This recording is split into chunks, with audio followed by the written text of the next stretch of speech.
A new diplomatic storm has erupted between Austria and Hungary over the rediscovered masterpiece by Gustav Klimt, African Prince. Painted in 1897, the artwork had been missing for decades before resurfacing in a Vienna gallery.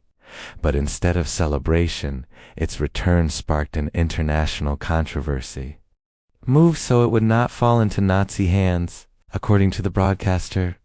Records show that the work was loaned in 1928 for a Klimt memorial exhibition at the Vienna Secession, and it belonged to Ernestine Klein.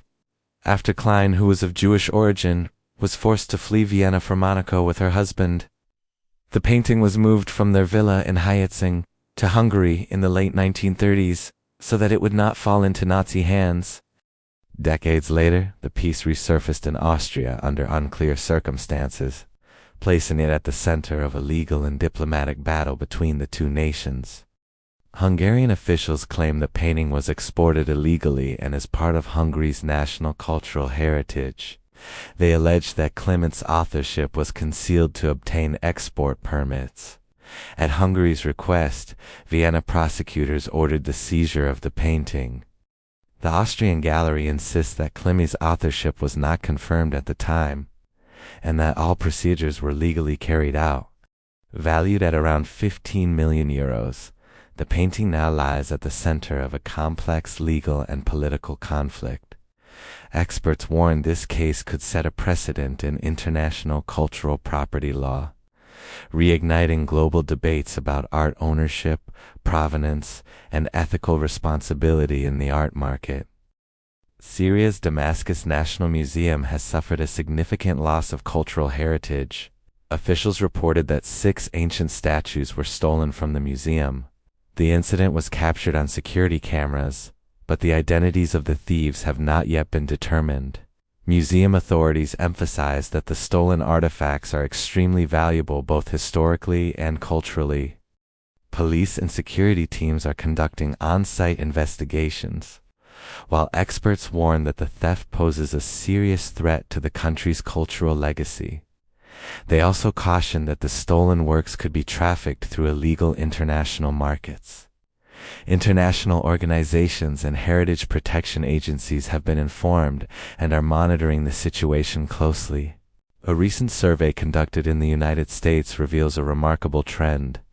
The proportion of American women considering permanently leaving the country and moving abroad has reached a record high of about 40% over the past decade. The US-based research firm Gallup carried out the survey among roughly 1,000 American women aged 15 to 44, exploring their interest in living abroad. The findings showed that the share of women willing to relocate permanently abroad if given the opportunity quadrupled from 10% in 2014 to 40% today. Meanwhile, about 19% of men in the same age group expressed similar intentions, marking a 21-point gender gap, the largest ever recorded. Among women, the most popular destinations included Canada, New Zealand, Italy, and Japan, reflecting diverse preferences for lifestyle, work opportunities, and safety abroad. Experts suggest this rising trend may signal broader social, economic, and cultural shifts, influencing young American women's perspectives on migration. Newly released emails belonging to disgraced financier Jeffrey Epstein have reignited controversy in the United States. Democrats on a House committee published thousands of Epstein's messages, including one from April 2, 2011, in which Epstein told Ghislaine Maxwell that Donald Trump spent hours with a person whose name is redacted, and whom Democrats now describe as a victim. Other messages suggest Trump knew about the girls and even told Maxwell to stop. Trump has denied the allegations, accusing Democrats of using the documents to distract from the government shutdown. 40 years after Colombia's Armero disaster, hundreds of children still missing. 40 years after the 1985 Armero tragedy in Colombia, the fate of hundreds of missing children remains unresolved. The disaster, triggered by the Nevado del Ruiz volcano eruption, destroyed the town and killed around 25,000 people. Many children were separated from their families, and irregular adoptions abroad have made tracing them difficult. The Creating Armero Foundation reports 583 children went missing, while about 150 survived.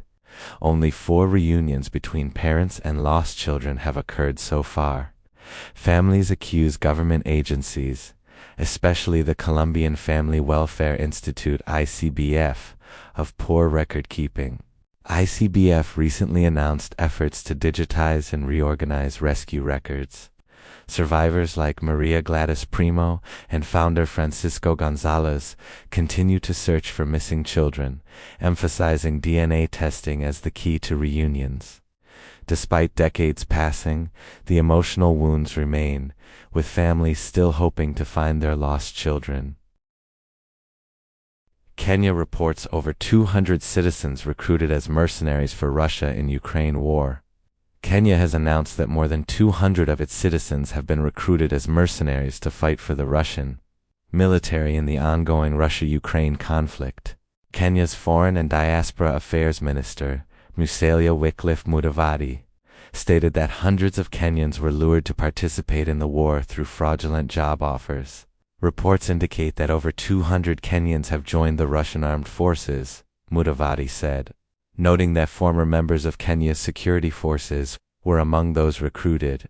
Intelligence reports suggest that Russia's recruitment efforts extend across Africa, targeting citizens from several countries, including Kenya.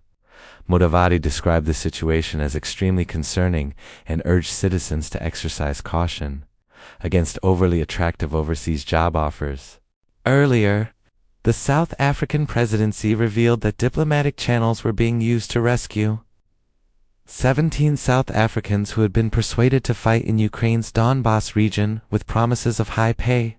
On November 7th, Ukrainian Foreign Minister Andriy Sybiha reported that over 1,400 individuals from 36 African countries are currently fighting in Ukraine on behalf of Russia.